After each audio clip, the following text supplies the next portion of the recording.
வணக்கம் நேர்களே, சிந்தனை களம் நிகழ்ச்சிக்கு உங்கள் அனைவரையும் அன்புடன் வரவேற்கிறோம். 2026க்கான சட்டமன்ற தேர்தல் களம் என்பது சூடுபிடித்திருக்கிறது. சில கட்சிகளுக்கான அந்த சின்னங்கள் எல்லாம் இன்றைக்கு தேர்தல் ஆணையம் அறிவித்திருக்கிறது. ஏற்கனவே 2019 திமுக தலைமையிலான அந்த இந்தியா கூட்டணி, மதசார்பற்ற முற்போக்கு கூட்டணி என்பது அதே கட்டுக்கோப்போடு இன்னும் உறுதியாக களத்திலே இருந்து கொண்டிருக்கிறது. இந்த நிலையிலே அதிமுக, அது மட்டுமல்லாமல் பாஜகவினுடைய தேசிய ஜனநாயக கூட்டணி என்பது கடந்த 3 மாதங்களுக்கு முன்பு அந்த கூட்டணியிலிருந்து பிரிந்த சிலர் இனிமேல் நாங்கள் சேரவே மாட்டோம் என்று சொன்னவர்கள் எல்லாம் நேற்றைக்கு மீண்டும் எடப்பாடி பழனிசாமியுடைய தலைமையை ஏற்று டிடிவி தினகரன் உள்ளிட்ட சிலர் இணைந்திருக்கிறார்கள். இப்படி மக்கள் விரும்புகிற திமுக தலைமையிலான கூட்டணி ஒரு பக்கம், நிர்பந்தத்தால் இணைக்கப்படுகிற பாஜக அதிமுக கூட்டணி ஒரு பக்கம், ஏன் அவர்கள் இப்படியாக இணைகிறார்கள் என்கிற ஒரு கேள்வி முக்கியமாக வைக்க வேண்டியது இருக்கிறது. மக்களினுடைய பார்வையில் அந்த கூட்டணியை எவ்வாறு கணக்கிட்டு பார்ப்பார்கள் என்கிற ஒரு கேள்வியையும் வைக்க வேண்டியது இருக்கிறது. அது குறித்து தான் இன்றைக்கு நாம் வாதி கடைப்பட்டிருக்கிறோம். இன்றைக்கு நம்முடைய நிகழ்ச்சியிலே திமுகவினுடைய தரப்பிலிருந்து சட்டமன்ற உறுப்பினர் திரு மார்கண்டேயன் அவர்கள் இணைந்திருக்கிறார்கள். அவர்களுக்கு வணக்கம். அதே போன்று மார்க்சிஸ்ட் கம்யூனிஸ்ட் கட்சியினுடைய சார்பாக பேராசிரியர் அருணன் அவர்கள் இணைந்திருக்கிறார்கள் ஜூம் வாயிலாக. அவர்களுக்கும் வணக்கம்.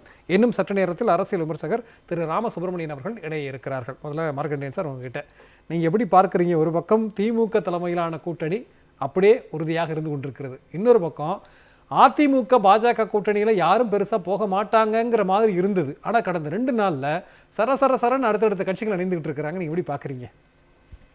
நான் ஒன்றும் பெருசாக பார்க்கல. யதார்த்தமாக இது நடக்க போகுதுன்னு நினச்சி தான் நான் நினைக்கிறேன். நம்மளுடைய கூட்டணி ஸ்ட்ராங்காக இருக்குது. சரி, நம்மகிட்ட சேர்க்கறதுக்கு வேறு யாரும் இல்லை. பிறகு எல்லாத்தையும் அவங்க சேர்க்கறதுக்கு தயாராக இருக்கிறாங்க. இதுதான் கருத்து. ஓகே, இதில் என்ன கொள்கை கூட்டணி இவங்கெல்லாம் ஏற்கனவே ஒன்றா பல தடவை போன தடவை நம்ம 2021 தேர்தல் களத்தை சந்திச்சுக்கிறாங்க.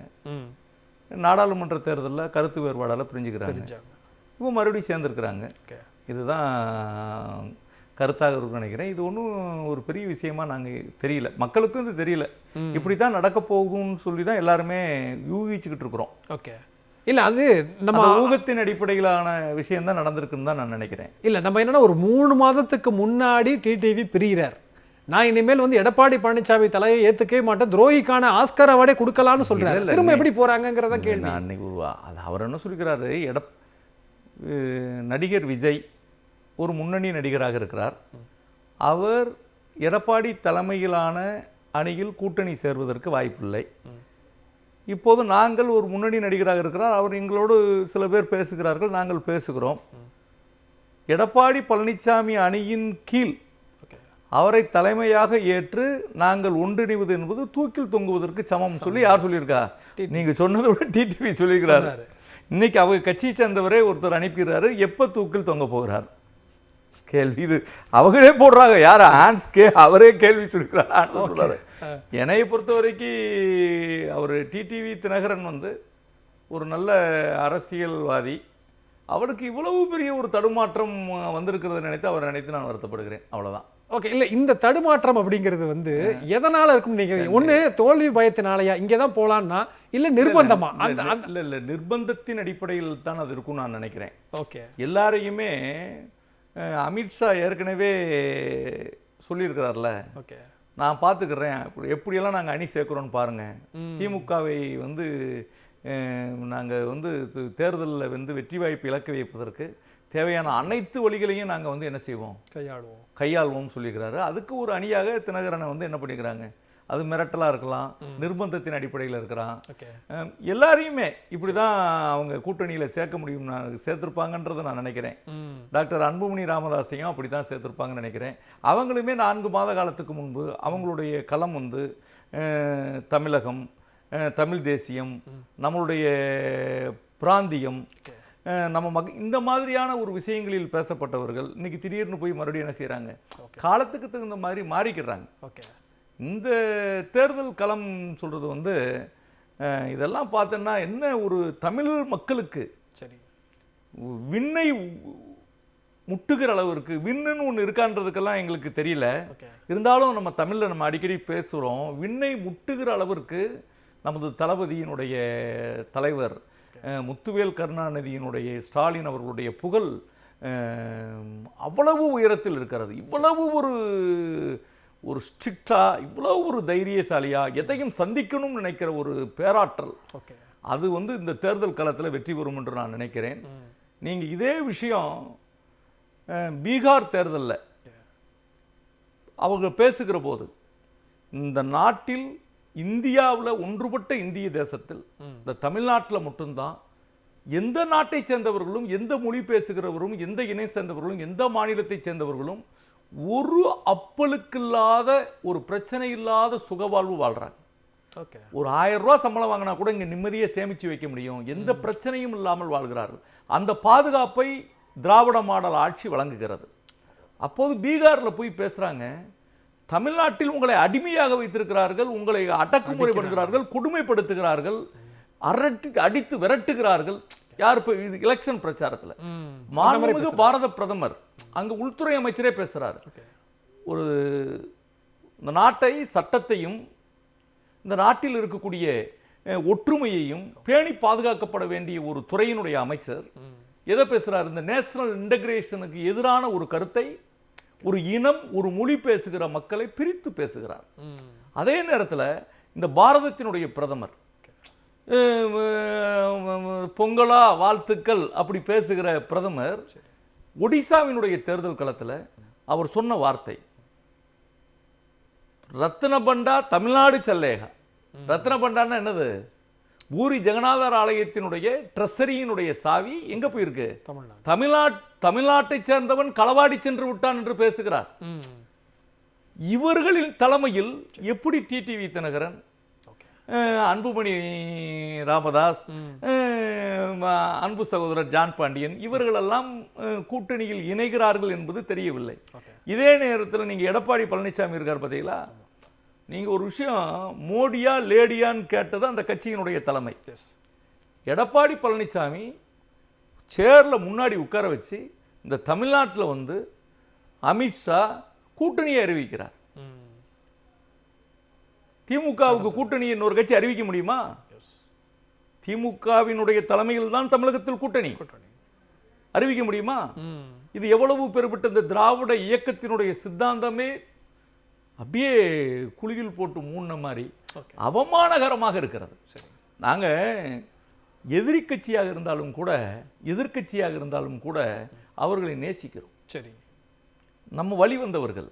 ஆனா இப்படி ஒரு கொடுமையான சித்திரவதைக்கு உள்ளாகிறாங்களே நினைச்சிட்டு அவங்க தேர்தல் களத்தில் அவங்க எப்படி வர்றாங்கன்றது களத்துல போய் பார்ப்போம். சரி சார், களத்துல பார்க்கறதுக்கு முன்னாடி அனுதினமும் அந்த அடிமை விலங்குக்குள்ள போய் இருக்கிறது எவ்வளவு பெரிய அவமானமா இருக்கு. ஓகே, இப்போ உங்களுடைய புரிதல் என்பது ரொம்ப சித்திரவதைக்குள்ளாகி தான் கூட்டணியில் எல்லாமே இருக்கிறாங்க நீங்க சொல்றீங்க. இதுல என்ன ஒரு மாற்று கருத்து இருக்கா உங்களுக்கு? சரி, இல்லைங்க, பாவமா இருக்காங்க, சித்திரவதை இல்லை. சரி, டிடிவி தினகரன் சார் நீ காலைல விருந்தெல்லாம் வச்சிருக்காரு சார், பாவப்பட்டவர் விருந்தெல்லாம் வைப்பாரா? பியூஷ் கோயில கூப்பிட்டுட்டு போய் எடப்பாடி பழனிசாமி தன்னுடைய வீட்டுல விருந்தெல்லாம் வச்சிருக்காரு சார். உங்களுக்கு தமிழ்ல ஒரு பழமொழி கேள்விப்பட்டிருக்கீங்களா? வெள்ளம் கொடுத்து கொள்றதுன்னு. ஓ, எப்படி கொள்றதுக்கு சாகடிப்பதற்கு தூக்கு கயிறு மாட்ட வேண்டியதில்லை, விஷம் கொடுப்பது வேண்டியதில்லை, வெள்ளம் கொடுத்து கொள்வது என்பது ஒரு பழமொழி இருக்கிறது. இதுதான் அது. ரைட் சார், நம்ம பேசுவோம், அடுத்த சுற்றுகளில் பேசலாம். அருணன் சார்ட்டி நான் பேசிட்டு வரேன். அருணன் சார், வழக்கமாக ஏதாவது ஒரு திருமணம் நடக்குது அப்படின்னா அந்த புரோகிதர் சொல்லுவார், நேரம் நல்ல நேரம் போய்கிட்டே இருக்கு, சீக்கிரம் மாப்பிள்ளை பொண்ணை கூட்டிட்டு வாங்க அப்படின்னு. அந்த மாதிரி பிரதமர் விடியறதுக்குள்ள வரப்போறாரு, அதுக்குள்ள எல்லா கட்சிகளையும் இணையணும் அப்படிங்கிற மாதிரியான நிர்பந்தம் இருக்கிறதா? எப்படி பாக்குறீங்க? அதாவது நிர்பந்தம்லாம் இருக்கு, ஆனா கடைசியில சேர்ந்தவங்க யாருங்க? ஏற்கனவே இருந்தவங்க தாங்க. நடுவுல கொஞ்சம் அப்படி ஊடல் வந்து காதல் தொடருது, நடுவுல கொஞ்சம் ஊடல், அவ்வளவுதான். இப்ப இந்த ஊடல் கூட கூடாது ஐயா என்று அமித்ஷா டிடிவி தினகரனை டெல்லிக்கு அழைச்சு பேசிட்டார்ல. பேசின அடுத்த உடனேயே 23ஆம் தேதி பிரதமர் பொதுக்கூட்டத்துல டிடிவி தினகரன் வர்றாருன்னு பாஜக அவர் படத்தை போட்டுச்சு போஸ்டர்ல. இன்னும் சொல்லல டிடிவி தினகரன். அது எவ்வளவு அசிங்கம். அப்ப அமித்ஷா வந்து மிரட்டிட்டாப்ல. இவங்க மேலெல்லாம் ஏகப்பட்ட வழக்குகள் வந்து அது என்ன வேணாலும் செய்யலாம் அமித்ஷா நினைச்சா. அதே போல பிரதமர் நினைச்சாலும் அவங்க கையில அவ்வளவு பெரிய ஆயுதங்கள் இருக்கு. அதை எதுக்கு பயன்படுத்துவாங்க? சிபிஐனாலும் சரி அல்லது அமலாக்கத்துறையினாலும் சரி, இந்த மாதிரி கூட்டணி உருவாக்குறதுக்கு தான் அவங்க பயன்படுத்திட்டு இருக்காங்க. அதே நான் இவரை அமித்ஷா பார்க்க போனாருன்ன உடனே நமக்கு தெரிஞ்சு போச்சு, சரிதான் இவங்க எல்லாம் தப்பிக்க முடியாது. அது வெளிப்படையான பச்சையான மிரட்டல், வேறு வழியின்றி இவங்க போய் சேர்ந்திருக்காங்க. இன்னொன்னு கூட நீங்க பாருங்க, அன்புமணியை பத்தி கூட இப்ப எல்லாம் கேட்டுக்கிட்டு இருந்தீங்க. அவர் ஏற்கனவே அவருடைய அரசியல் எப்படி இருக்கு, ஒரு வார்த்தை மோடி அரசை விமர்சிச்சு நீங்க கேட்டது உண்டா? முழுக்க முழுக்க திமுக அரசை, மாநில அரசை தாக்கியே தான் அறிக்கை விட்டுக்கிட்டு இருந்தாரு, பேசிக்கிட்டே இருந்தாரு. அப்ப அவருக்கு இருந்த வாய்ப்புகள் 2 தான். அதே தான் தினகரனுக்கு. என்ன வாய்ப்புனா, ஒண்ணு மீண்டும் போய் பாஜக கூட்டணியில சேரணும், இல்லை என்றால் விஜய் கட்சிக்கு போக முடியுமா என்று பார்ப்பது. இப்ப எனக்குள்ள ஒரு கணிப்பு என்னன்னா, இப்ப இதுக்கடையில சிபிஐ விசாரணைன்னு சொல்லி விஜயை கூப்பிட்டு டெல்லியில உட்கார வச்சு, முதல்ல ஒரு விசாரணை, 2வது ஒரு விசாரணை, அது பல மணி நேர விசாரணை. அவருக்கு சாப்பாடெல்லாம் அந்த அலுவலகத்திலே கொடுக்கப்பட்டுச்சு, பூரா செய்திகள்லாம் வந்துச்சு நமக்கு. அப்படி என்றால் என்னுடைய கணிப்புல இங்க பாருங்க, ஒண்ணு நீங்க பாஜக கூட்டணிக்கு வரணும், விஜய் கிட்ட சொல்லியிருப்பாங்க. இல்லாட்டி குறைஞ்சபட்சம் எங்க கூட்டணிக்கு வர்றவங்கள நீங்க இழுக்க கூடாது. செங்கோட்டையனை இழுத்துட்டார்ல, அதுல இருந்து நீங்க கவனிங்க. செங்கோட்டையனை இழுத்த உடனே பழனிசாமி சும்மா இருப்பாருங்களா? எடப்பாடி அமித்ஷாட்ட போய் வத்தி வச்சிருப்பார்ல, என்னங்கய்யா விஜய் எங்கால கொண்டு போறாரு, அடுத்தடுத்து போவாங்க, செங்கோட்டையனுக்கு கொடுக்கப்பட்டிருக்க வேலை வேறு சிலரையும் இழுப்பது, தகவல் எனக்கு வருது. அப்ப என்ன இருக்கும், நான் விடுங்க, கவலைப்படாதீங்க, விஜயை கூப்பிட்டு நாங்க மிரட்டிடுறோம். எனவே ஏற்கனவே சிபிஐ தான் அந்த கரூர் அந்த கொடூரமான மரணங்கள் இருக்கே 41 பேரு, அது சிபிஐ தான் விசாரிக்கணும், மத்திய புலனாய்வுத்துறை தான் விசாரிக்கணும்னு சொல்லி மத்திய புலனாய்வுத்துறை வந்துருச்சு. அவங்களுக்கு வசதியா போச்சு இல்ல மோடி அரசுக்கு. அப்ப அதுல சிக்குவார் பார்ப்போம். ஆகவே அவருக்கு சம்மன் மேல சம்மன் கூப்பிட்டு, அப்ப என்னுடைய கணிப்புலாம் என்னன்னா, அவரை பொறுத்த வரையில விஜய்க்கு என்ன சொல்லியிருப்பாங்கன்னு, ஒண்ணு எங்க கூட சேருங்க, இல்ல நீங்க கொள்கை எதிரின்னு அறிவிச்சிட்டதுனால சேர்ந்தா அதுல சிக்கல், மேலும் முதலமைச்சர் வேட்பாளர் யாரு என்பதுல பிரச்சனை, ஆகவே நீங்க தனியாத்தான் நிக்கிறதாக இருந்தால் எங்க கூட்டணிக்கு வரக்கூடிய யாரையும் நீங்கள் இழுக்க கூடாது. இழுத்தால் உங்களுக்கு வேணா இருக்கு.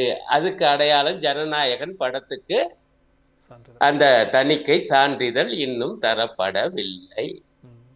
நீங்க இதான் சிம்பிளா எளிமையா தெரியுதுங்க வாழ்க்கை, அரசியல் வாழ்வு. முன்பு போலலாம் பெரிய பொலிவு மறைவெல்லாம் கிடையாது. நிச்சயமா இல்ல, இவ்வளவு எளிமையா தெரியுது அப்படின்னா, ஒரு 3-4 மாதத்துக்கு முன்பாக தேசிய ஜனநாயக கூட்டணியிலிருந்து டிடிவி தினகரன் விலகி இருக்கவே கூடாதே சார். அப்ப அதே மாதிரியான அந்த ஊழல் வழக்கு குற்றச்சாட்டு அப்பயும் தானே அவர் மேல இருந்தது. இப்ப மட்டும் ஏன் உங்க கவனம் செலுத்தணும்? நான் அதுதான் சொன்னேன், அவருக்கு இருந்த ஒரு வாய்ப்பு என்னன்னா, ஊழல் வழக்கு நடந்தாலும் சமாளிக்கலாம். விஜய் கட்சியோட போனா அங்க போய் நின்று கொஞ்சம் எதையும் ஜெயிக்க முடிஞ்சா 2-3 எம்எல்ஏ சீட்டு, அதை வச்சு பிறகு நம்ம எதாவது பண்ணிக்கலாம்ங்கிற ஒரு கணக்கு இருந்திருக்கும்ல. நான் டிடிவி தினகரன் பேட்டியை பூரா பாத்துக்கிட்டு தான் வந்தேன். நீங்க கூர்ந்து கவனிச்சீங்கன்னா, அவர் எடப்பாடியை கடுமையா தாக்கி அதெல்லாம் வைப்பாங்க. திமுக நண்பர் நல்லா சொன்னார் எப்படி எல்லாம். அது மட்டும் இல்ல, அவரு மோடி அரசை விமர்சிச்சு சில கருத்துக்களை சொன்னாரு, கவனிச்சீங்களா? திருப்பரங்குன்ற விவகாரத்துல பளிச்சுனே சொன்னாரு, இங்க மதவெறி அரசியல் தமிழ்நாட்டில் எடுபடாது, இவ்வளவு பேசினாரு. அப்ப நான் அப்பவே நினைச்சேன், ஆகா இவருக்கு துண்டை விஜய் கட்சியில பக்கம் போடுறாரு, ஆகவே அப்படின்னு இப்ப விஜய் கட்சி இவங்க யாரையும் கூப்பிடக்கூடாது என்று ஆயிடுச்சுன்னு நான் நினைக்கிறேன். ஏன்னா இவங்க யாரும் போகவும் இல்லையே. நீங்க பாருங்க, இப்ப ஓபிஎஸ் உட்பட சிக்கல், அவங்களுக்கு அந்த நப்பாசு இருந்திருக்கும்ல, சசிகலாவுக்கு அந்த நப்பாசு இருந்திருக்கும்ல. ஆனால் அவர் மிரட்டப்பட்டிருக்கார் என்று நான் கணிக்கிறேன். விஜய் மிரட்டப்பட்டிருப்பா. அதனாலதான் நீங்க பாத்தீங்கன்னா, செங்கோட்டையன் போனதுக்கு பிறகு எந்த ஒரு கட்சியோடையும் அவங்க கூட்டணி பேச்சுவார்த்தை அபிஷியலா நடந்ததா தெரியல. எந்த ஒரு கட்சியோடும் யாரும் போகவும் இல்ல. பேச்சுவார்த்தை அதிகாரப்பூர்வம் நடந்ததாக செய்தியும் இல்ல. பாவா அவர் ஜனநாயகன் படத்தையே காப்பாற்ற முடியலையே, இவர் எப்படியா தமிழ்நாட்டை காப்பாற்றுவாரு? பேச்சு பூரா கிளம்பி. தற்போது நம்முடைய அமர்விலே அரசியல் விமர்சகர் திரு ராமசுப்ரமணியன் அவர்கள் இணைந்திருக்கிறார்கள். சார் வணக்கம். நீங்க எப்படி பார்க்குறீங்க? ஒரு பக்கம் 2026க்கான தேர்தல் களத்தில் திமுக தலைமையிலான கூட்டணி அப்படியே 2019 உறுதியாக இருக்கிறது. இன்னொரு பக்கம் எதிர்த்தரப்புல திடீர்னு வர்றாங்க, பேசுறாங்க, விருந்து பரிமாறிக்கிறாங்க, ஒரே நாள்ல எல்லாமே மாறுதே சார், எப்படி பாக்குறீங்க? முதல்ல எல்லோருக்கும் என்னுடைய வணக்கம். வணக்கம் சார். அதாவது இந்த அரசியல்ல ஒரு நாணயம் இதெல்லாம் ஒண்ணுமே எதிர்கட்சிக்கு சார்பாக இருப்பவர்கள் அவர்கள் தான் இல்லைன்னு தான் தோன்றது. உதாரணமாக திரு டிடிவி தினகரன் அவரால் எப்படி திரு இபிஎஸோட செயல் பண்ண முடிகிறது? அவர் பேரை கூட இன்னும் சொல்ல, யாரு சீஃப் மினிஸ்டர்னா அவர் பேரை சொல்ல மாட்டேங்கிறார். அவர் யாரு என்டிஏ கூட்டணி தலைவர் அப்படின்னா உங்களுக்கு தெரியுமே, ஏதோ யாருன்னு உங்களுக்கு தெரியாதா, நீங்க சொல்லுங்க அப்படின்னு அவங்கள நிருபரை கேட்கிறாரு ஒழிய இவர் அந்த வார்த்தை கூட சொல்ல மாட்டேங்கிறார். அதனால மனதார அவர் சேரவே இல்லை. பேராசிரியர் அருணன் சொன்னது போல அவரை கையை முறுக்கி சிபிஐ கேஸ் எல்லாம் பழசெல்லாம் இருக்கு இன்னும், அதெல்லாம் தட்டி எடுத்து பாரு, நீ ஏதாவது பண்ணினா உனக்கு பிரச்சனைகள் ஏராளமாக வரும் அப்படிங்கிற மாதிரி திரு அமித்ஷா அவர்கள் மிரட்டி இருக்காரு. அதனால திரு டிடிவி தினகரன் அவர்கள் அங்க போய் சேர்ந்தாரு. ஸோ இது ஒரு புறம். அடுத்து பார்த்தா அன்புமணி அவர் இல்ல சார், கண்டிப்பா நம்ம அன்புமணி பத்தி பேசுவோம். அதுக்கு முன்னாடி எனக்கு ஒரு கேள்வி. அமித்ஷா மிரட்டியது டிடிவி தினகரனையா இல்ல எடப்பாடி பழனிசாமி? ஏன்னா ரெண்டு பேருமே மிரட்டிக்கிட்டு தான் இருந்தாங்க. அப்ப அந்த இடத்துல யாரை மிரட்டி இருக்க வேண்டும்?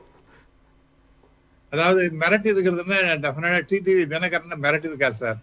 திரு இபிஎஸ் அவர்களுக்கு ஆறுதல் சொல்லியிருக்காரு, நீங்க ஒன்னும் கவலைப்படாதீங்க, யாரும் வெளியில போயிட முடியாது, எல்லாரையும் நான் அந்த நம்ம என்டிஏ கூட்டணிக்குள்ள கொண்டு வந்துடுறேன் அப்படின்னு ஒரு அஷூரன்ஸ் கொடுத்திருக்காரு. அவர் பயந்து போயிருக்காரு. இபிஎஸ் நம்ம பேராசிரியர் சொன்னது போல நம்ம நடுங்கி போய் இருக்கிறவங்கள அங்க ஓடிட்டாங்க, நாங்க என்ன பண்றது, ரொம்ப என்டிஏ வீக் ஆயிடுமே அப்படின்னு சொல்லிட்டு. சேர்ந்தாலும் வீக்கு தான், அது வேற விஷயம். ஆனாலும் கூட இவர்கள்லாம் இபிஎஸ் பொறுத்த வரைக்கும் அவருக்கு ஒரு திருப்தி, ரைட், இவங்க எல்லாம் வெளியில போற மாதிரி இருந்து அவங்களையும் இழுத்து பிடிச்சு இங்க கொண்டுட்டாருன்னு. டெஃபினட்டா டிடிவி தினகரன் அவர் பேசின பேச்செல்லாம் ஒரு எல்லாரையும் அதெல்லாம் எடுத்து வீடியோ எல்லாம் வந்துட்டு இருக்கு, என்னென்ன மாதிரிலாம் கடுமையாக பேசினார் அப்படிங்கிறதெல்லாம். ஆகவே அவர் மறுபடியும் சேர்கின்றார். அது மனசால ஒட்டி இருக்க போகின்றதா? டெஃபினட்டா கிடையாது. ஏன்னா இன்னைக்கு இருக்கிற டாபிக் திராவிட முன்னேற்ற கழகம் சிறப்பாக இருக்கின்றது, எதிர்கட்சிகள் ஏதோ ஒட்டாத கூட்டணியாக ஒண்ணு சேர்ந்திருக்கு அப்படிங்கிற மாதிரி. ஆகவே டெஃபினட்டா திரு டிடிவி தினகரன் அவருக்கும் அந்த அவருடைய கட்சி தொண்டர்களுக்கும் இபிஎஸ்க்கும் டெஃபினட்டா ஒத்து போகவே போகாது. நீங்க பாருங்க, யூ மார்க் மை வேர்ட்ஸ். அது டெஃபினட்டா இல்ல ஒத்து போகலனா சார், எடப்பாடி பழனிசாமி உடனே வரவேற்று ஒரு ட்வீட்லாம் போடுறாரு, எக்ஸ் வலைத்தளத்துல பதிவு பண்றாரு. ஒருவேளை இவரோட பேரை டிடிவி தினகரன் சொல்லாம இருந்தாலும் கூட எடப்பாடி பழனிசாமி அக்செப்ட் பண்ணிக்கிறாரு.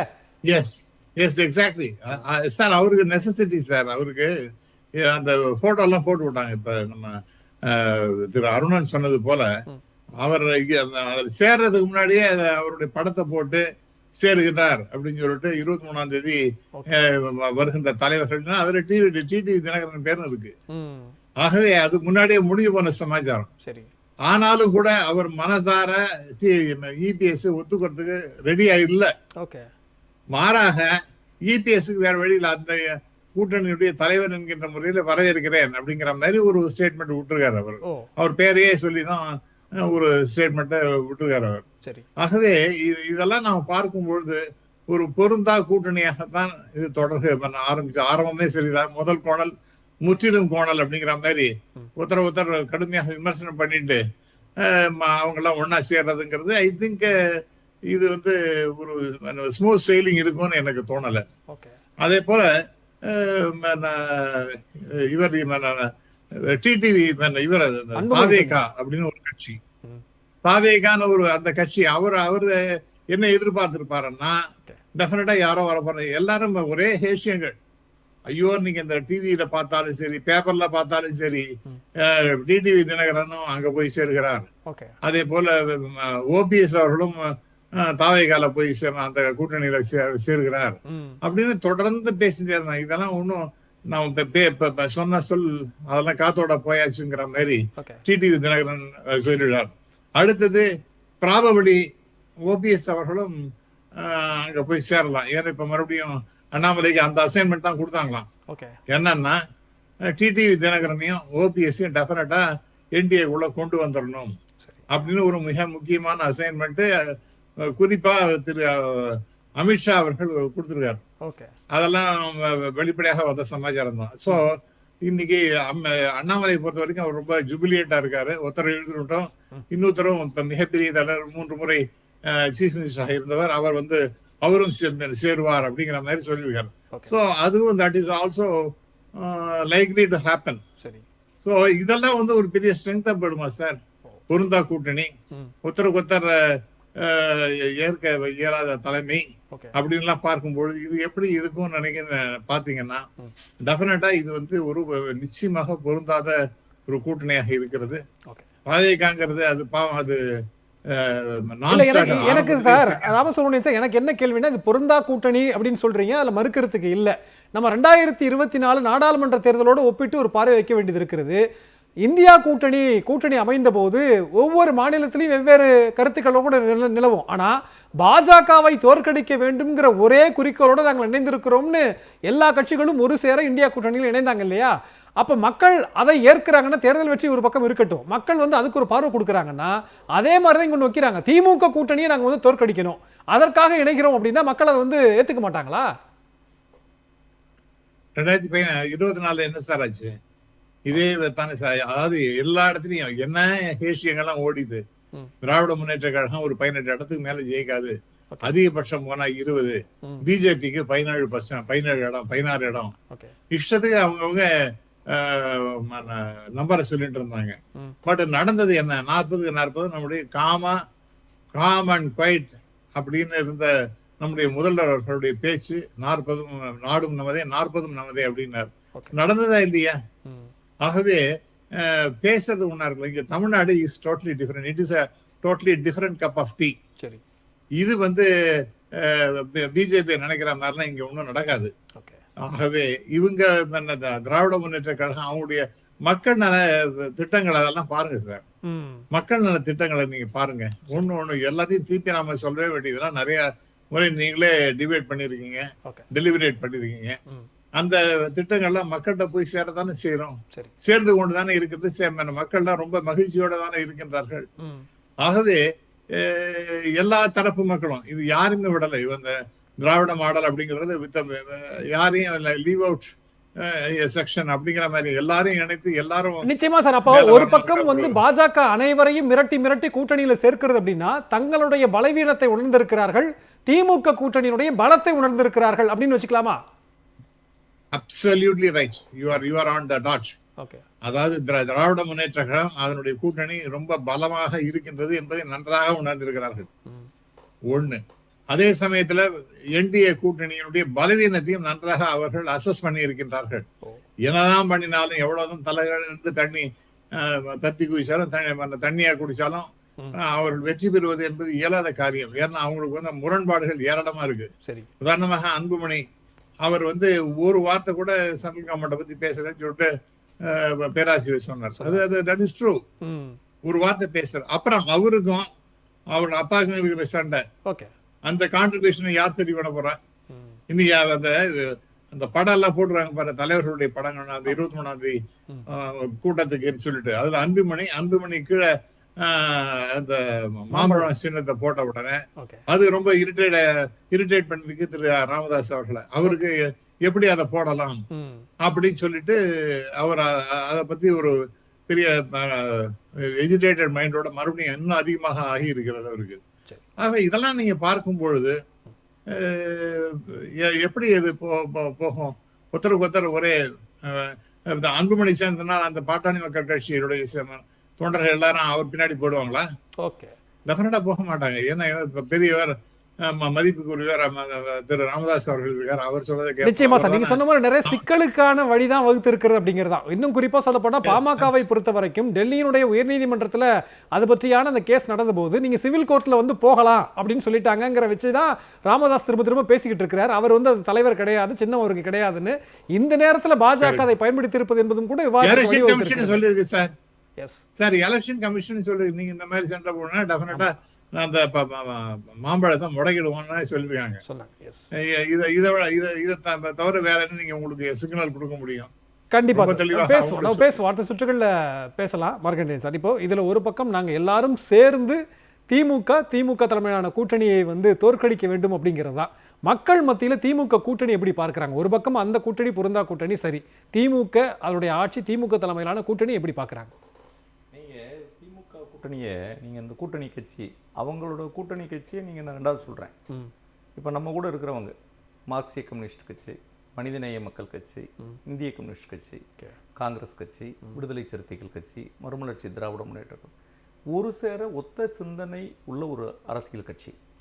எல்லாம் ஒரு பொது உடைமை சிந்தனைகள், நம்மளுடைய மதச்சார்பற்ற கொள்கைகள், ஒரு மக்கள் நலனை மக்களோடு மக்களாக நின்று பார்க்கிறவர்கள். ஓகே, நீங்கள் அந்த பக்கம் இருக்கிறவங்கெல்லாம் நீங்கள் கூட்டணி பார்த்தீங்கன்னா, அந்த கூட்டணியில் இருக்கிறவங்கள சின்னத்தை காப்பாற்றிக் கொள்வதற்கு எப்படி மாம்பழத்தை அன்புமணிக்கு கொடுப்பது, ஓகே, ரெட்டலையை உடைக்கிறது, ரெட்டலை இல்லாமல் பண்ணிடுவோம், மாம்பழம் இல்லாமல் பண்ணிடுவோம், இதை பண்ணிடுவோம், அதை பண்ணிடுவோம்னு சொல்லி தான் என்னது அவங்களுடைய கூட்டணியே பயந்து போய் தான் சேர்ந்துருக்காங்க. அப்போ ஊழல் வழக்கு மட்டுமே இல்லை, கட்சிக்கே பிரச்சனை. ஆமா, அதை பார்த்து தான் நிர்பந்திக்கிறாங்க. ஓகே, டெமோக்ரஸியே சேலஞ்ச் ஆகுதாங்க, அவங்களால தாக்கு பிடிக்க முடியல.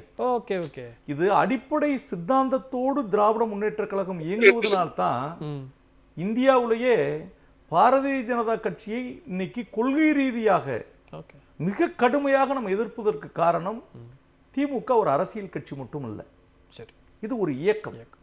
இது மிக ஒரு அடிப்படை பேஸாக இந்த இயக்கத்திற்கு என்று ஒரு மிகப்பெரிய வரலாறு இருக்கிறது. அதனாலதான் நம்ம யாரை எதிர்க்கிறோம், மிக கடுமையாக இருக்கிறோம். நம்மளுக்கு 50% கூட யாரு பிஜேபி கிராஸ் ஆகி வரல. அவ்வளவு ஒரு ஆணித்தரமான சித்தாந்தம் உள்ள ஒரு கட்சி திராவிட முன்னேற்ற கழகம். அதனால இந்த தேர்தலை பொறுத்தவரை இதுல டிப்ளமேட்டர் ராஜதந்திரி அமித்ஷாவா ஸ்டாலினா இதுதான் இந்த தேர்தல் களத்தினுடைய வெற்றி. எங்க தலைவர் சட்டமன்றத்திலும் சொல்லி இருக்கிறார். இல்ல, ஒரு பக்கம் இங்க எதிர்க்கட்சி தலைவர் இருக்காரு சார், நீங்க அவர் பேரை விட்டுட்டு அமித்ஷா பேருன்னு சொன்னா எடப்பாடி வருத்தப்படுவாரு. இல்லங்க, அவரே இல்லையே. கூட்டணி யார் அறிவிச்சது? கூட்டணிக்கு தலைமை யாரு? என்டிஏனுடைய தலைமை பிஜேபியா அதிமுகவா? இன்ன வரைக்கும் இங்க சொல்லலையே. இல்ல, தேசியத்துல அவங்க ஸ்டேட்ல நாங்க தான்றாரு அவரு. நான் என்ன கேக்குறேன், டிடிவி யாரு கூட போய் சேர்ந்தாரு? பியூஷ் கோயலுக்கு தான் போய் பார்த்தாரு. பியூஷ் கோயல் யாரு? பாஜக அரசனுடைய சம்பந்தப்பட்டவர், பாஜக தான். ஊரான் தோட்டத்துல ஊனி வச்ச வெள்ளரிக்கா அதை காசுக்கு 2 விற்க சொல்லி கடுதாசி போட்டான் வெள்ளக்காரன் சொன்ன மாதிரி மானங்கட்டதனமா ஆகி போச்சே. இங்க நம்மளுடைய உணர்வு நீ எதிர்த்து நில்லு. சரி, தேர்தல் களம் என்பது 2 சம ஒத்த திறன் உள்ளவர்கள் ஓடினாத்தான் அந்த தேர்தல் களம். நாங்க அப்படித்தான் சமமாக பயணிப்பதற்கு, களத்தை சந்திப்பதற்கு தயாராக இருக்கிறோம். இப்போ ஆஸ்திரேலியா கிரிக்கெட் டீம் இருக்கு, இந்தியா கிரிக்கெட் டீம் இருக்கு, மேட்ச் சுவாரஸ்யமா இருக்கும். இந்தியா டீம் இருக்கு, பாகிஸ்தான் கிரிக்கெட் டீம் இருக்கு, அதை விட கொஞ்சம் சுவாரஸ்யமா இருக்கும். நீங்க இந்தியாவு கூடயும் ஆப்கானிஸ்தான் கூடயும் நீங்க கிரிக்கெட் போட்டீங்கன்னா எப்படி இருக்கும்? அப்ப இந்த மாதிரியான நிலைப்பாடு தான் இன்னைக்கு இவங்களுடைய நிலைப்பாடு என்பது, இவங்களுடைய கூட்டணி என்பது அது திமுகவோடு போட்டி போடுகிற கூட்டணி இல்லை. ஏதோ ஒரு வழியில அரட்டி முடிச்சு எல்லாத்தையும் முடிச்சு சேர்த்து வச்சு முதல்ல அதிமுகவை டெஸ்ட்ராய் பண்ணிடணும். அதை உடைச்சி எப்படியாவது என்ன செஞ்சிடணும், காலி பண்ணி போடணும். இப்ப திமுகவை எதிர்ப்பதற்கு அவர்களை ஒரு எண்ணமாக வச்சிருக்காங்க, தளமா வச்சுக்கிறாங்க. ஒரு அவமானமே என்னன்னா, தமிழ் மக்களை, தமிழ்நாட்டை, நம்மளுடைய ஒவ்வொரு நாளும் ஆளுநரை வைத்து திட்டங்களை வைத்து அப்படியே நம்மளுடைய உணர்வுகளை எல்லாம் மிதித்து தள்ளுகிறவங்களை எப்படி போய் ஏத்துக்கிட முடியும்? இல்ல கண்டி, அப்ப நீங்க சொல்றது என்னன்னா டிடிவி பண்ணல. எதுக்காண்டி எடப்பாடி பழனிசாமி இந்த நாட்டுக்கு 2024ல 2 அணி நிக்குது? நீங்க அதுதான் நீங்க கேட்கணும். ஒன்னு காங்கிரஸ் தலைமையிலான இந்தியா கூட்டணி, இன்னொன்று பாரதிய ஜனதா கட்சியினுடைய கூட்டணி. இந்த 2 கூட்டணி தான் தேர்தல் களத்தை சந்திக்கிறது. இந்த 2 கூட்டணியில எடப்பாடி பழனிசாமி எதுக்காக நீங்க பாரதிய ஜனதா கட்சியோட நீ கூட்டணி சேரல? சேர்ந்தாலும் திட்டுறீங்க, சேரலனாலும் ஏன் சேரலன்னு கேக்குறீங்க. அப்படி இல்ல, அதுக்கு காரணம் அது இல்ல. எந்த வழியிலேயாவது இந்த பிஜேபி இத்தோட போயிராதா? 240 சீட்டு தான் வாங்கியிருக்கிறாங்க. சரி, இன்னும் ஒரு 40 குறைச்சு வாங்கியிருந்தாங்கன்னா என்ன இருக்கும்? ஆட்சியை இழந்திருப்பாங்க. அப்ப வேற எங்கிட்டாவது ஒட்டி நம்மளுடைய மானத்தோடாவது நம்ம வாழ்ந்துடலாமா அப்படின்னு முயற்சி பண்ணி பார்த்தாங்க. சேர்த்தாலும் உள்ளுக்குள்ள அச்சம் இருக்கிறது. இல்ல 2024 தேர்தல்ல பாரதிய ஜனதா கட்சி வந்தே விடக்கூடாது அப்படின்ற எண்ணம் யார, திராவிட முன்னேற்ற கழகத்தை விட யாருக்கு இருந்துச்சு?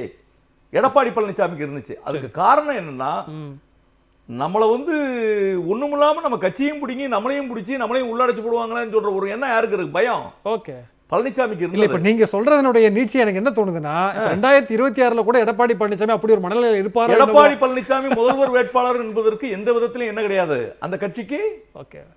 அவங்கள்ட்ட என்ன இல்ல, நீங்க தினகரன் என்ன சொன்னாரு? ஏங்க நீங்க அவங்க கேள்வி கேட்குறாங்க, நீங்க உங்களுடைய முதலமைச்சர் வேட்பாளர் யாருன்னு அதுதான் உங்களுக்கே தெரியாதாங்க, யாருன்னு தெரியும். ஏங்க அப்ப பேரை சொல்வதற்கு கூட வெட்கப்படுகிற ஒரு கூட்டணி கட்சியினுடைய தலைவர் இவங்க எப்படி ஒத்த மனநிலையோடு அவங்க பார்ட்டியுடைய கேடர்ஸ் வந்து நாங்க தளத்துல தானே நிக்கிறோம். சரி சார், நம்ம எம்எல்ஏவா இருக்கிறோம். நாங்க திமுகவில் நாங்க எம்எல்ஏ இருந்தா கூட மாற்று கட்சிகளை பொதுமக்களாக அங்க இருப்பாங்க. யாரையுமே நாங்க ஊர் கிராமங்கள்ல பகிச்சுக்கிட மாட்டோம். சரி, எல்லாரோடையும் உறவுகளோட தான் இருப்போம். டிடிவி கட்சியை சேர்ந்தவங்க எல்லாம் அப்படியே வெந்து போயிட்டாங்க.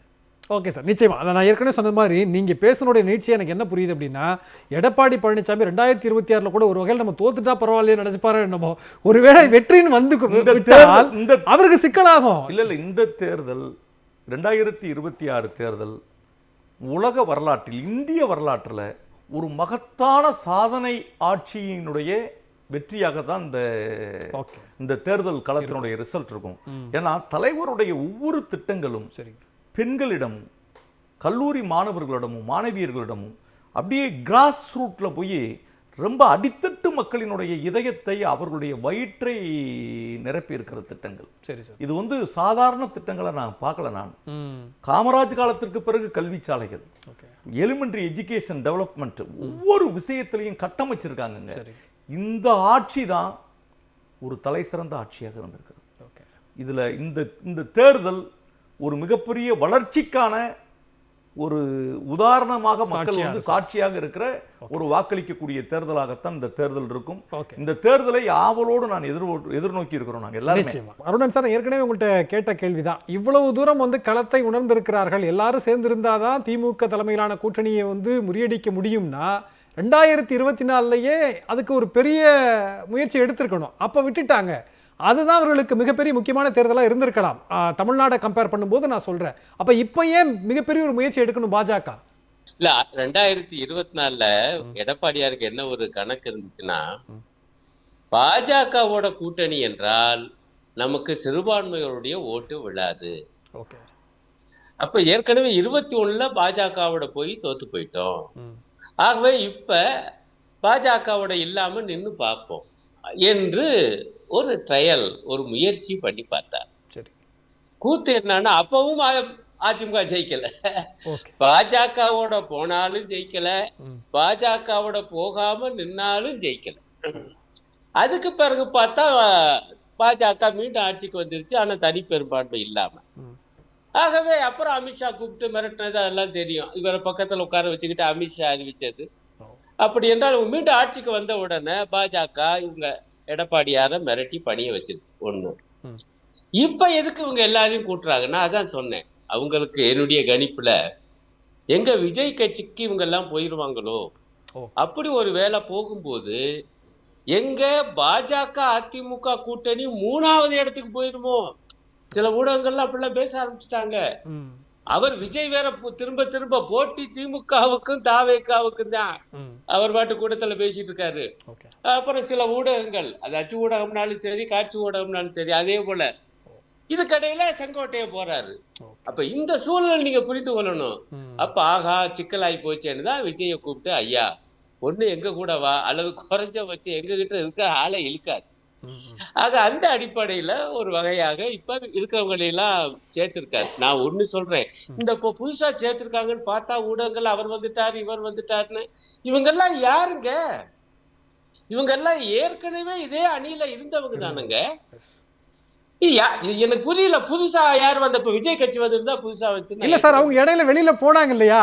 டிடிவி தினகரன் வெளில போனாரு, ஓபிஎஸ் வெளில போனாரு, ஜான் பாண்டியன் வெளில போனாரு.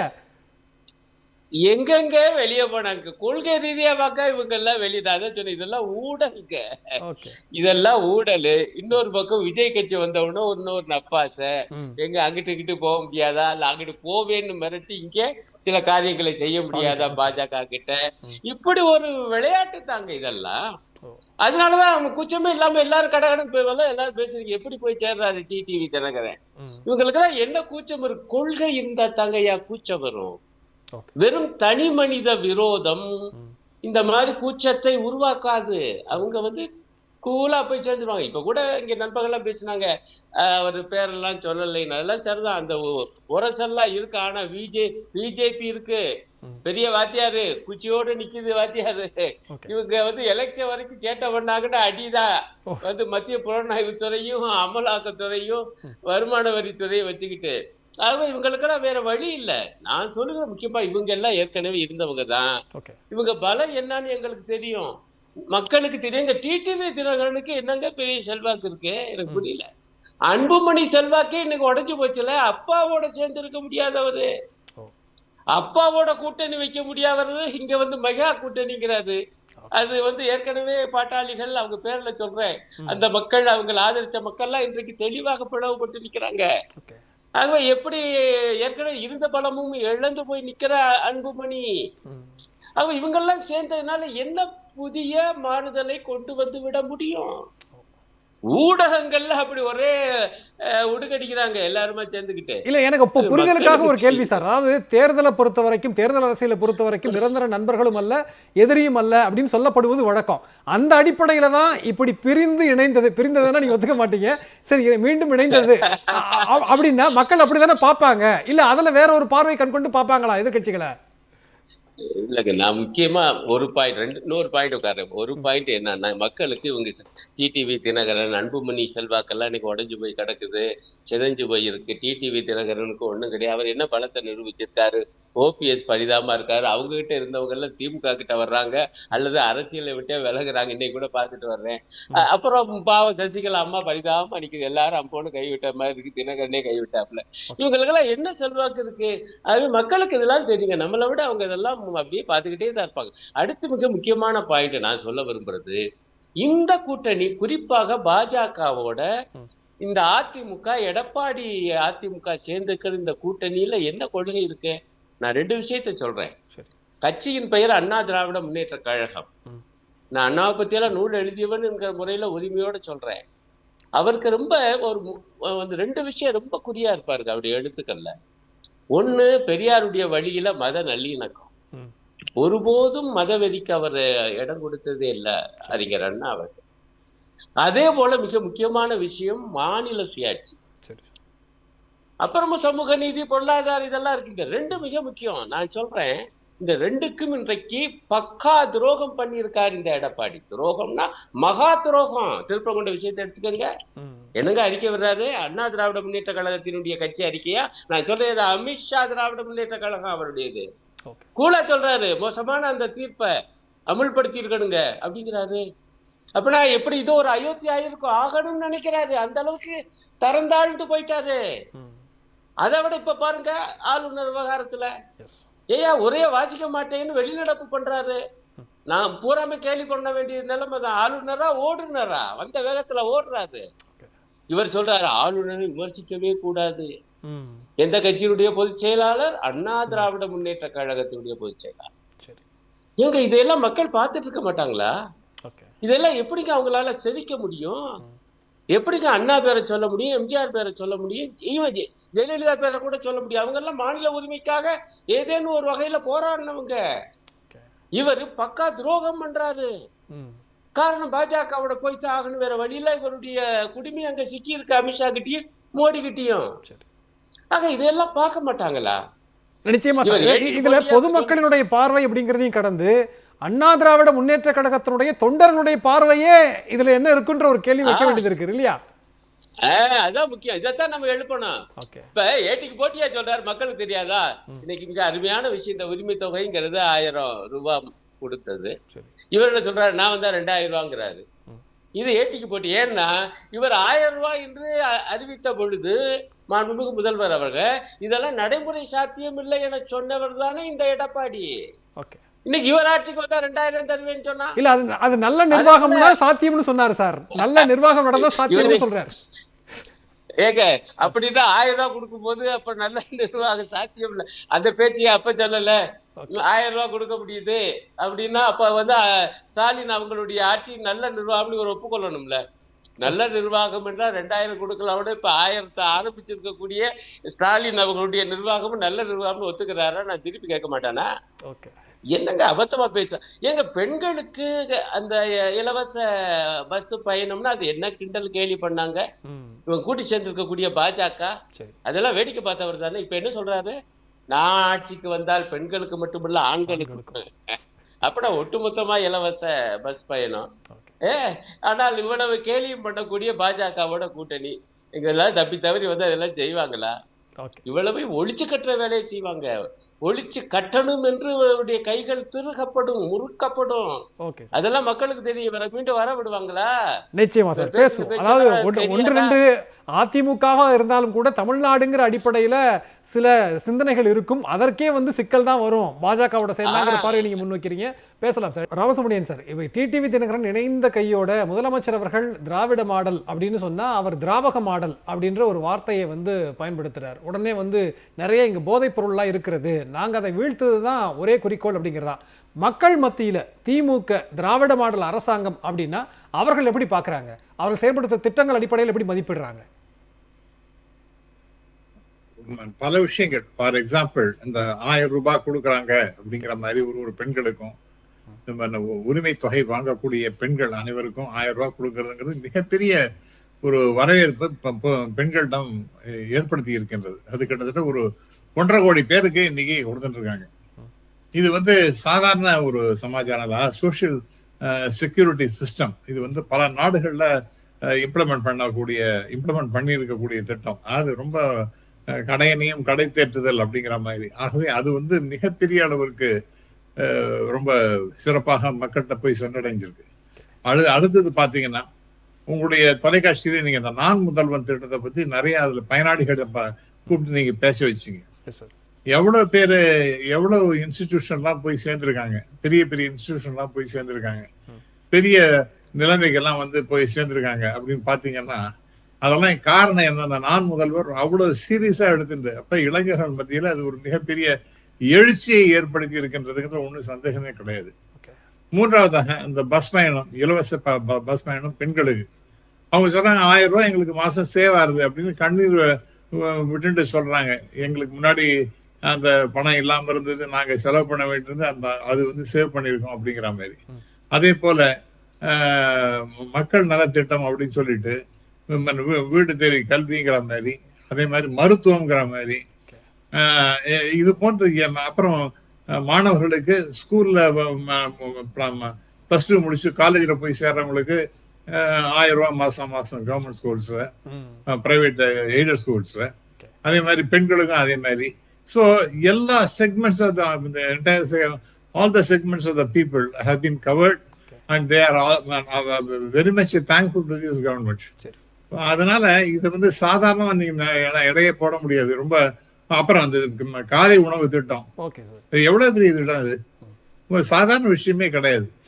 அது ஆகவே வயிற்றுக்கு சோறிட வேண்டும் அந்த குழந்தைகளை, அது வந்து உடல் வலிமை, மன வலிமை, நல்ல ஆரோக்கியமான ஒரு படிப்பு வரக்கூடிய அந்த ஒரு சூழல், இதெல்லாம் ரொம்ப கிரியேட் பண்ணியிருக்காங்கன்னா அதெல்லாம் அந்த பெண்கள், அதெல்லாம் நீங்க அந்த பெண்கிட்ட போய் கேட்டாதான் தெரியும் எவ்வளவு பெரிய ஒரு உத்வேகத்தை கொடுத்துருக்கிறது, ஒரு உறுதியை கொடுத்துட்டு அவங்களுடைய வாழ்க்கையில குழந்தைகள்லாம் வந்துருவாங்க, நல்லா வந்துருவாங்க அப்படிங்கிற நம்பிக்கை கொடுத்துருக்குன்னா இதெல்லாம் நிச்சயமாக it will go down well. It is already going down well with the people. நிச்சயமா சார், நீங்க சொல்ற மாதிரி நிறைய திட்டங்கள் இருக்கு. பட்டியல் போட்டா நம்ம பட்டியல் போட்டுட்டே இருக்கலாம். எனக்கு இன்னொரு கேள்வி என்னன்னா, பாஜக இந்த தேர்தலை பொறுத்த வரைக்கும் வெற்றி, அதை நோக்கிய பயணம் அப்படிங்கிறதையும் கடந்து எல்லாரையும் ஒன்று சேர்த்து, குறிப்பா அதிமுகவை இன்னும் மழுங்கடிக்கணும், அவர்களுடைய அந்த பிம்பத்தை வந்து உடைக்கணுங்கிற உள்ள ஒரு பார்வை வந்து இருக்கிறதா? பெரிய சிக்கலை ஏற்படுத்தணும். இவர் வேணான்றாரு, டிடிவியை வெளிக்கட்டாயமே உள்ள கொண்டு வந்து அந்த அதிமுகவை சிதைக்க வேண்டும்ங்கிற நோக்கம் அவர்களுக்குள்ள இருக்கான்ற ஒரு பார்வை வைக்கணுமா? நிறைவான பார்வை எடுத்துக்கிற சுருக்கமா சார். இதை சுருக்கமாவே சொல்லிடுறேன். அதாவது நான் இதை ஆரம்பத்துல இருந்தே சொல்லிடுறேன். அந்த கட்சியை சின்ன பின்னமாக சிதைச்சு உருத்தரியாக உருவே இல்லாத அளவுக்கு பண்ணினதுங்கிறது, மிகப்பெரிய அந்த சூத செஞ்சதுங்கிறது எஸ் குருமூர்த்தி அவர்கள் டெல்லியில அவங்களுடைய ஆசி வச்சுட்டு இந்த கட்சி எவ்வளவு உடைக்கணுமோ அவ்வளவு உடைச்சு, டிடிவி தினகரனா இருக்கட்டும், ஓபிஎஸ் இருக்கட்டும், மற்ற தலைவர்களாக இருக்கட்டும், எல்லாரும் தனித்தனியா பிரிஞ்சு போற மாதிரி பண்ணினதுக்கு காரணம் யார்? அவங்க எல்லாம் வந்து விட்டார்கள், நீங்க வந்து விட்டார்கள்னா உடனே எல்லாரும் ஒன்னா தானே சார் இருந்தாங்க. அந்த சசிகலாவையும் எல்லாருமே சேர்ந்து தானே இருந்தாங்க. எல்லாரையும் தனித்தனியா பிரிச்சதுங்கிறது யாரு? அவங்கதான் பிஜேபியினுடைய. அது நான் சொல்றேன் பாருங்க, இந்த எலெக்ஷனோட அதிமுக என்கின்ற கட்சி அஸ்தமனம் ஆகின்றது. அது பிஜேபி நம்ம 2வது இடத்துக்கு வரணும் அப்படிங்கிற மாதிரி கடுமையான முயற்சி செய்து கொண்டிருக்கின்றது. ஆகவே அந்த கட்சியை கௌடீகரம் பண்ணினதுங்கிறது அது பிஜேபி, அதுல ஒன்றும் சந்தேகமே கிடையாது. அடுத்ததாக நீங்க பாத்தீங்கன்னா இந்த இவர் தாவாக அப்படிங்கிற ஒரு கட்சி, அவருக்கு இன்னைக்கு கட்சி நடத்துறாரா அல்லது இந்த ஜனநாயகம் சினிமா வரப்போறதா, அதுதான் பெரிய. அவருக்கு கட்சி நடத்துறது அரசியலை விடுங்க நீங்க, அது 2ஆம் பட்சம். இன்னைக்கு இவருக்கு முக்கியமான இஷ்யூ என்னன்னா, அவருக்கு ஜனநாயகம் படம் என்னைக்கு வரும், நாளைக்கு வருமா, நாளைக்கு வருமா, அடுத்த வாரமா ரிலீஸ் பண்ணிடுவோமா? ஒரு அரசியல் கட்சி நடத்துறவங்க இப்படியா சார் செஞ்சுட்டு இருப்பாங்க? ஒரு சினிமாவுக்காக இந்த என்டையர் பார்ட்டியே ஒர்க் பண்ணிட்டு இருக்கு அப்படின்னு சொன்னா அது என்ன சார் பார்ட்டி அது? ஆகவே ஒரு தெளிவில்லாத ஒரு சிந்தனையோடு செயல்படுகின்றது அந்த கட்சி. அது அவங்ககிட்ட ரொம்ப தெளிவா சொல்றது. எல்லாரும் நம்ம தமிழிசை என்ன சொன்னாங்க, நீங்க வந்துருங்க முந்தானா வரைக்கும் விண்ணப்பம் தாவேகாக்கு. அதே போல அந்த நயனார் நாகேந்திரன், நீங்க எல்லாம் வந்துருங்கன்னு சொல்லிட்டு அவர் வரவே முடியாது, உங்களுக்கு எனக்கு சம்பந்தம் இல்லைங்கிற மாதிரி பேசுறாரு. ஆனா நீங்க வந்துருங்கன்னு அழைப்பு கொடுத்துட்டு இருந்தாங்க. அது முடியலைங்கிற பிறகு இப்ப மத்த ஆட்களை எல்லாம் சேர்த்துட்டு கையை முறுக்கி காலை முறுக்கி CBI, income tax, enforcement directorate இதெல்லாம் வச்சு ஒரு வழியா ஒரு வெளி தோற்றத்துக்கு ஏதோ ஒரு பெரிய மெகா கூட்டணி மாதிரி அமைச்சிருக்காங்க. அது அப்படின்னா ஒண்ணும் கிடையாது. ஓட்ட உடச்சலா இருக்கக்கூடிய ஒரு கூட்டணி தான் அது. நிச்சயமா சார், ஒரு பிம்பத்தை ஏற்படுத்தி இருக்கிறாங்க, அதுக்காக முயற்சிக்கிறாங்க அப்படிங்கறதா. உள்ளுக்குள்ள அவ்வளவு ஓட்ட உடச்சல்றீங்க. நிறைவான பார்வையை நான் எடுத்துக்கிறேன். மார்க்கண்டி சார், ரொம்ப சுருக்கமா நிறைவான பார்வை என்ன சொல்ல விரும்புறீங்க? ஒரு 2 வார்த்தைகள். இந்த தேர்தல் களம் 2026 ஜனநாயகத்தை காப்பதற்கான ஒரு தேர்தல். தெற்கிலிருந்து உதித்த சூரியனாக திராவிட நாயகன் முத்துவேல் கருணாநிதி ஸ்டாலின் ஆட்சி தொடரட்டும் என்ற கேஸ்டாக்கோடு நாங்கள் போகிறோம். இது வருகிற காலகட்டத்தில் நாடாளுமன்ற தேர்தலில் ஒரு புதிய ஒரு பரிணாமத்தை சேக் பண்ணக்கூடிய தலைவனாக நம் தலைவர் இருப்பார். அதைத்தான் தமிழ்நாட்டு மக்கள் பார்க்கிறார்கள். வடக்கில் இருக்கிறவர்களும் உற்று பார்த்து கொண்டிருக்கிறார்கள். இவ்வளவு ஒரு தைரியமிக்க ஒரு தலைவனை இந்த தமிழ் மண் ஈண்டெடுத்திருக்கிறது என்பதுதான் இந்த தேர்தல் களத்தின் பார்வை. நான் மனம் நெகிழ்ந்து போயிருக்கிறேன். இப்படி ஒரு சர்வாதிகாரத்தை எதிர்ப்பதற்கு இந்த ஸ்டாலின் துணிந்து நிற்கிறாரே என்று, இவர் பின்னால் ஒட்டுமொத்த தமிழினமும் இருக்கும் என்று நாங்கள் நம்புகிறோம். இந்த தேர்தல் களத்தை பொறுத்தவரை அனைத்து திட்டங்களும் மக்கள் நலன் சார்ந்த திட்டங்கள். தலைவர் கொடுத்திருக்கிற ஆட்சி மிக தலை சிறந்த ஆட்சி. அவருடைய உழைப்புக்கு நிகர் யாராலும் ஓடவே முடியாது என்று சொல்லக்கூடிய ஓட்டம். எந்த சூழல்களை பார்த்தாலும் ஓய்வறியா சூரியனை போன்று அவர் பணியாற்றியிருக்கிறார். இந்த பந்தத்தோடு இந்த தேர்தல் கணையை நாங்கள் தொடங்குகிறோம். எங்கள் எதிர்ப்பவர்கள் யாராக இருந்தாலும் சரி, வெல்வது நாங்களாக இருப்போம், தமிழ் மக்களாக இருப்பார்கள். அதுதான் 2026 தேர்தல். தமிழ் மக்கள் வெல்வார்கள். இதுதான் எங்களுடைய வெற்றியினுடைய நோக்கம். நிச்சயமா சார். அருணன் சார், ரொம்ப சுருக்கமா நிறைவான பார்வை. எல்லாம் ஒட்டுமொத்த கூட்டணி இணைந்திருக்கிறது. இவங்க மாற்றத்தை ஏற்படுத்துவாங்களா எதிர்கட்சியிலங்கிறத கடந்து பிரதமர் மோடியினுடைய வருகை ஒரு பெரிய மாற்றத்தை ஏற்படுத்தும் பாஜக சொல்றாங்க. இல்ல, மோடியுடைய வர்றதுக்காக மேடையில வரிசையா நிப்பாட்டணும்னு இவங்களை எல்லாத்தையும் கொண்டாந்து சேர்த்திருக்காங்க. இது யானைக்கால் வியாதிக்காரருடைய கால் போல. அது பாக்குறதுக்கு பெருசா தெரியுமே தவிர உள்ளுக்க ஒண்ணு பலம் இருக்காது. அதான் நான் சொன்ன, ஏற்கனவே உள்ளவங்க தான். அதிலும் மிக குறிப்பாக மக்கள் நிச்சயமா கவனிக்கிறாங்க. இந்த மதவெறி, இன்னும் மாநில சுயாட்சிக்கு எதிரியாக இருக்கக்கூடிய மோடி ஆட்சி, அதை துணிவோடு இன்றைய தினம் நம்முடைய முதல்வர் ஸ்டாலின் அவர்கள் எதிர்த்து கொண்டிருக்கிறார். கொஞ்சம் கூட நழுவாமல் அசராமல் எதிர்த்து கொண்டிருக்காரு. இது தமிழனுக்கு, தமிழ்நாட்டு மக்களுக்கு மிகப்பெரிய பெருமிதத்தை தந்திருக்கிறது. இந்த எதிர்ப்பு உறுதியின் முன்னால் இந்த பாஜக அதிமுக கூட்டணி நிற்காது. அது வருகிற தேர்தலில் படு தோல்வியை சந்திக்கும், கண்டிப்பாக சந்திக்கும். அது நிச்சயம் என்பது என்னுடைய எண்ணம். நிச்சயமா சார். அதாவது திமுக தலைமையிலான கூட்டணியினுடைய வெற்றி என்பது சட்டமன்ற உறுப்பினர் சொன்னது மாதிரி அது மக்களினுடைய வெற்றியாகத்தான் இந்த தேர்தலில் இருக்கும் அப்படிங்கிறது புரிந்து கொள்ள முடிகிறது. பார்க்கலாம் நாளைக்கு பிரதமர் நரேந்திர மோடி என்ன சொல்றார் அப்படின்னு. நிச்சயமா விவாதத்திற்கு வழிவகுக்கக்கூடிய விஷயங்களையும் அவர் பேசுவாருங்கிற நம்பிக்கையோட நிகழ்ச்சியை நான் நிறைவு செய்கிற பங்கு கொண்ட விருந்தினர் எத்தனை பேருக்கும் மிக்க நன்றி. நேரில் மீண்டும் ஒரு நிகழ்ச்சியில் சந்திக்கலாம். நன்றி, வணக்கம்.